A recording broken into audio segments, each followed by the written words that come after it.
Você sabia que a matemática é muito mais do que apenas números e fórmulas complexas que vemos na escola? Ela está presente desde o funcionamento dos nossos celulares até a organização das folhas de uma árvore, passando pelos ritmos da música e até pelos padrões que observamos na natureza. A matemática é uma ferramenta muito poderosa para nós entendermos o mundo. E é justamente isso que o programa de pós-graduação de ensino em matemática busca aprofundar, trazendo novas maneiras de aprender e ensinar, tornando a matemática ainda mais envolvente e acessível. Hoje, convidamos vocês a conhecer esse programa que se propõe a atuar na formação de professores que não apenas dominam o conteúdo, como também transformam a sala de aula em um ambiente de significado e descobertas.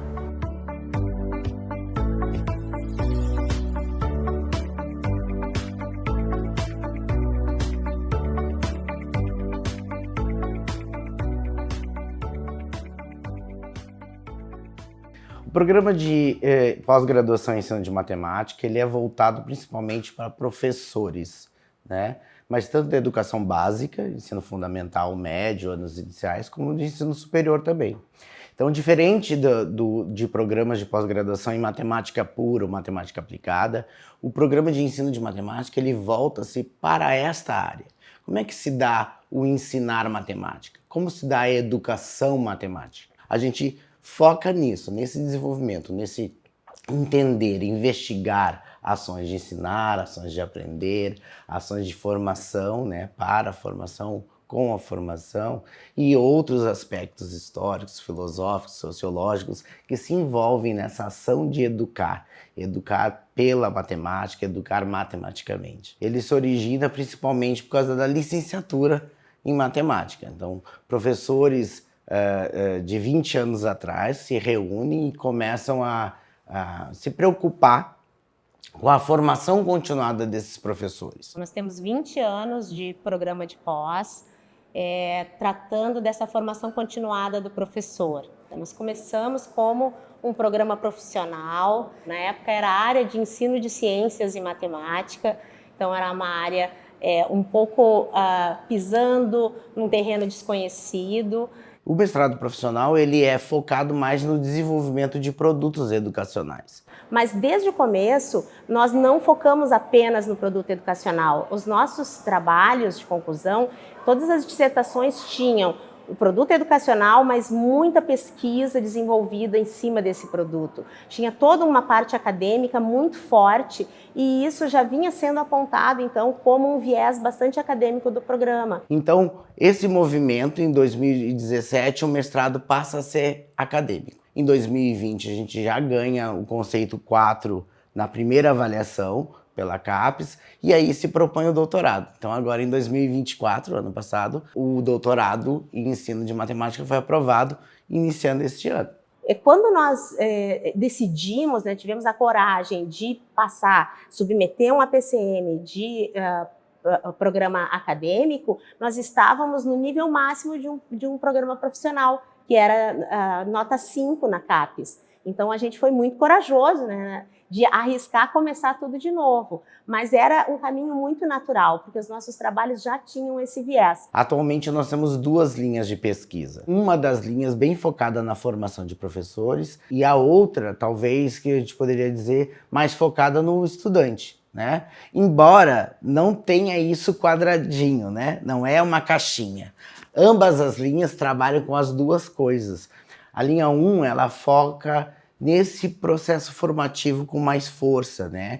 Tomando bases sociológicas, filosóficas, como sustentação, né? Se discute várias questões e se investiga nesse aspecto formativo, nos aspectos sociológicos, filosóficos, do educar pelas matemáticas, do educar-se matematicamente. Enquanto que a segunda linha, processos de ensinar e aprender, ela foca nas tendências em educação matemática. História da matemática, história da educação matemática, etnomatemática, tecnologias digitais, né? Então são processos de ensinar e aprender. Pelos nossos referenciais teóricos, a gente divide as duas linhas. Mas não significa que não se possa ter uma fluidez, porque eventualmente nós temos muitos trabalhos em conjunto com colegas de linhas distintas. Minha linha, é justamente dos processos formativos, que entra história, linguagem mas os processos de formação. A ideia é trabalhar com formação de professores, então a minha pesquisa vai ser para formação de professores, trabalhando com uma abordagem que a gente chama aprendizagem baseada em projeto, no contexto STEAM. STEAM é um acrônimo que envolve o conceito interdisciplinar, as ciências, tecnologia, engenharia, matemática e artes, né? Então esse é um movimento educacional não internacional, mas justamente quem vai fazer, digamos, essa articulação dessas disciplinas no processo de formação do professor é justamente a inteligência artificial. A que eu me enquadro se chama História, Cultura, Linguagens e Movimentos Formativos em Educação Matemática, que é justamente para pensar, né, sobre todo esse processo. Na parte de movimentos formativos vai entrar a parte de formação de professores, né? E o restante todo vai entrar essa parte do estudo por uma educação decolonial dentro do campo da matemática. O que a URGS tem de melhor é o humano, né? Nós temos um corpo docente muito bom, temos a peculiaridade de ser assim, um dos poucos programas da área que funcionam dentro de um instituto que é de matemática e estatística, mas com uma participação muito efetiva da Faculdade de Educação. O programa tem esse grande diferencial de ter muitas opções. Então, a gente tem uma formação bastante ampla que nos permite acolher diversos projetos de pesquisa de estudantes com diversas referências. Então, a gente pode acolher essas pessoas e trazer essa diversidade, essa pluralidade para dentro do programa. Então, só uma universidade grande como a URGS,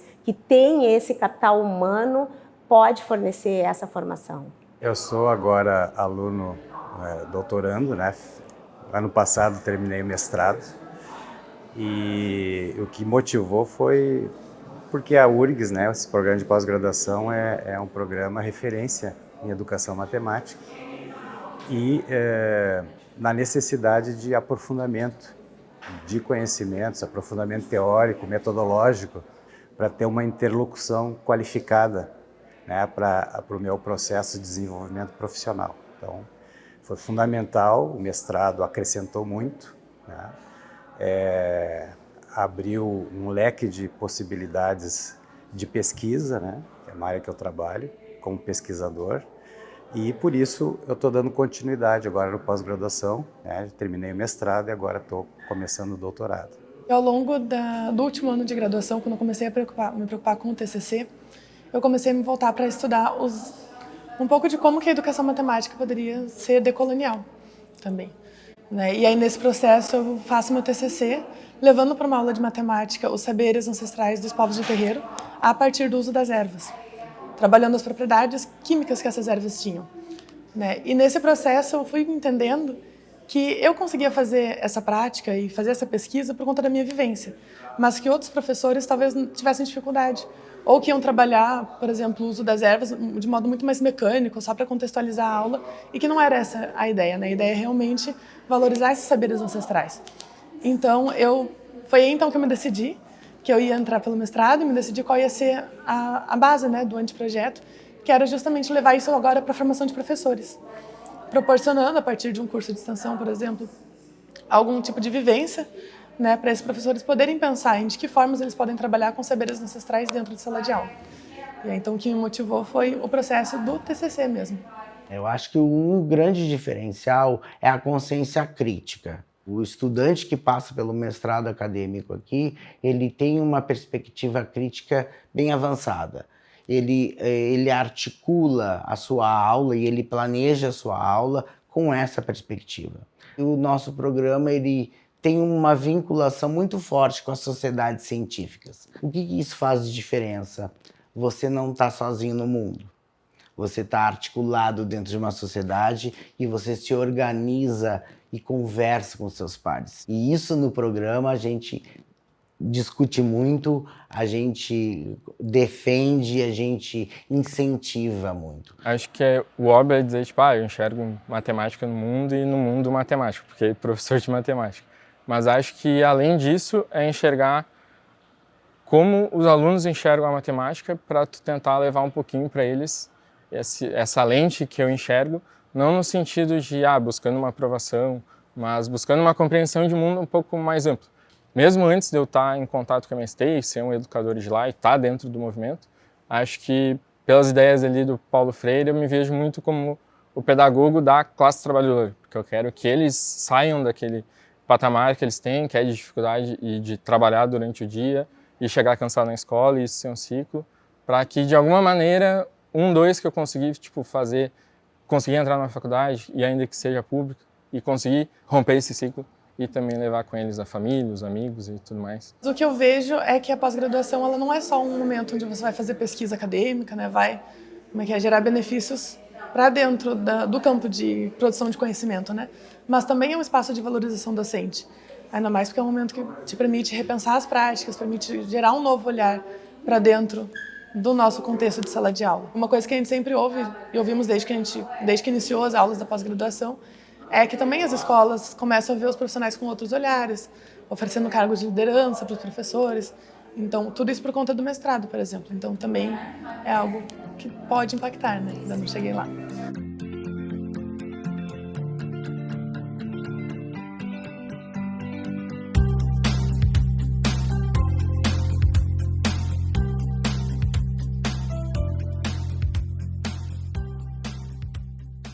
Eu olhei o programa de ensino de matemática e me identifiquei muito com o programa da URGS, né? Porque eu sempre gostei de estar na sala de aula, de lidar com os alunos, de olhar para eles de uma forma diferente. Apesar de não ter ainda muita experiência dentro de sala de aula, eu pensei que seria interessante me especializar um pouco mais e entender um pouco mais como que funciona o dia a dia de uma sala de aula e como que eu posso fazer uma aula que seja inclusiva para os alunos, né? Então, eu procurei o programa nesse sentido, assim. Desde as primeiras aulas que eu tive dentro do programa, em tecnologias digitais ou em produção de material didático, né? Então, todas as coisas que eu fiz dentro do programa, que foram propostas pelos professores dentro das disciplinas, contribuíram fortemente para que eu pudesse conhecer aquelas ferramentas e utilizar elas hoje em dia na sala de aula.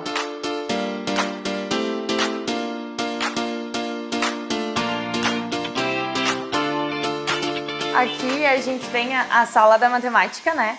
E eu comecei esse ano organizando um pouco mais com os resumos de matemática para que os alunos tenham aquele acesso visual de forma facilitada, né? Faz com que eles memorizem um pouco melhor algumas regras. Possuo na sala de aula material dourado que fica à disposição dos alunos, principalmente dos alunos de inclusão que precisam muito desse material. Eu gosto bastante de trabalhar com eles, assim,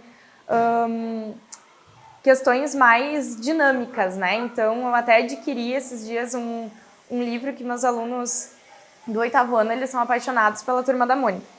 Então, eu comprei alguns livrinhos de atividades da Turma da Mônica, que tem como eles pintarem, enfim, e também tem algumas atividades de contagem, para eles agruparem aquelas figuras, para eles conseguirem fazer essa contagem, né?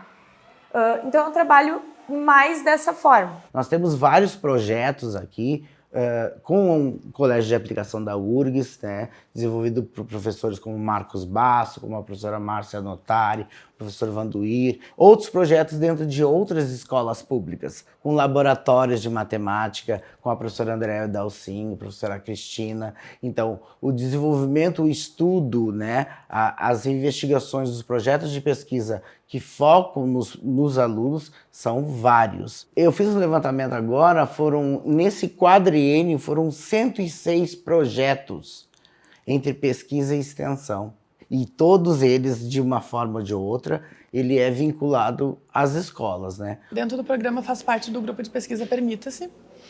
E dentro desse grupo de pesquisa existe um projeto de extensão, querendo ou não, um grupo de extensão, que vai pesquisar sobre o uso do cinema em sala de aula, para discutir, em sala de aula de matemática, para discutir justamente sobre essas questões sociais. Então, para falar sobre raça, sobre racismo, sobre movimentos sociais, tudo isso a partir do cinema.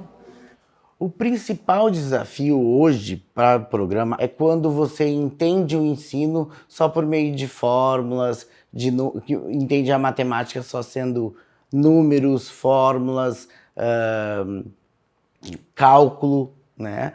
Então, hoje a gente tem recursos que fazem esses cálculos. O que precisa é eu entender o que está por trás disso, né? O fazer matemática, né? O pensar matemática é muito além de aplicabilidade de fórmulas, de conceitos, de definições. Entender o que está por trás, entender as relações que a matemática pode dar de suporte ao mundo, ao entendimento, à leitura e à escrita do mundo, é algo que acho que é o mais difícil hoje. Então, o que a gente faz é um empenho no sentido de humanizar a matemática, de olhar o trabalho que está por trás de um resultado, por exemplo. Aqui vocês viram um pouco da aula de funções, uma aula em que todos estavam em grupo e trabalhando para ver o trabalho que está por trás de um modelo pronto. Porque quando a gente olha um modelo pronto, parece que ele foi feito por pessoas muito especiais, que conseguiram fazer aquilo daquela forma que já está bonito de olhar, mas as coisas não são assim, a matemática não é feita dessa forma. A matemática é feita com tentativa e erro, tentando caminhos distintos, nem sempre dá certo. Ou seja, esse processo de criação, de representar coisas por modelos, ele é um processo que envolve muitas idas e vindas. Mas quando o estudante ou a estudante olha o resultado pronto e isso é apresentado, parece que já saiu assim, ou seja, que tem que ter uma mente muito especial para criar de uma forma pronta e elegante. Então, um pouco de tirar essa ideia de uma matemática tão difícil é a gente vivenciar o processo de construção, um pouco do que é o processo de construção, de errar muitas vezes. A educação matemática, ela é fundamental para a compreensão daquele mundo que eu falei, do mundo complexo. Ou seja, a interpretação desse mundo, muitas vezes hoje, se dá através dos dados, e aí está a matemática. Eu trabalho dentro do meu campo de pesquisa com o movimento educacional STEAM, justamente a importância da matemática, mas dentro de um contexto interdisciplinar. Ela tem importância na medida que ela consegue se articular com a ciência, e é fundamental para a ciência, assim como é fundamental para a tecnologia, é fundamental para o campo, até o campo artístico, quando os movimentos artísticos se apoderam de conceitos matemáticos para se desenvolver a sua arte. Então, ela é fundamental em todos os campos. Eu acho que, inicialmente, como professor, antes de estar aqui, a gente já é orientado a perceber que os alunos vão ter dificuldades e não vão falar. Então, por exemplo, na escola que eu estou atualmente, eu estou há mais de um mês trabalhando operações básicas com todos os anos do ensino médio. Porque eu sei que se eu for dar o conteúdo que está previsto ali, eles não vão aprender. E como aqui pesquisador, daí falando no pós-graduação, é maneiras de tentar fazer isso. De que, por exemplo, tornar a matemática para eles não mais fácil, mas mais simples de entender. Inclusive, hoje a gente estava vendo sobre memes. Então, como usar memes na educação. Eu acho que isso é uma linguagem deles, que eu estou próximo de idade com eles, então também é a minha. Mas é buscar caminhos que não deixam fácil, porque matemática muitas vezes não é fácil mesmo.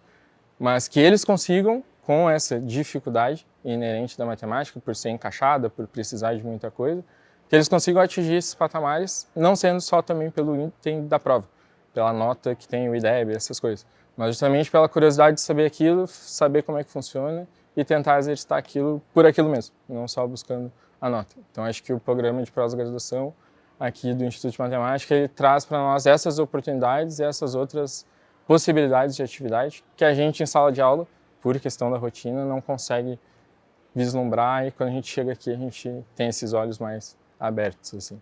Eu acho que a resposta mais, a resposta mais rápida que tem, é dizer que contribui a dar sentido para aquilo que você tá vendo, Mas não só para dar sentido, assim, tipo, para que eu estudo matrizes? Não, eu estudo matrizes porque isso e aquilo.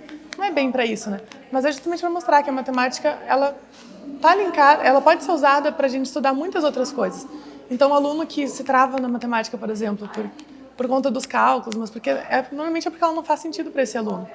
E aí, quando vai usar ela para estudar uma questão social, por exemplo, vai estudar ela, tem um ramo da matemática, vai usar a matemática para estudar questões do dia a dia do aluno.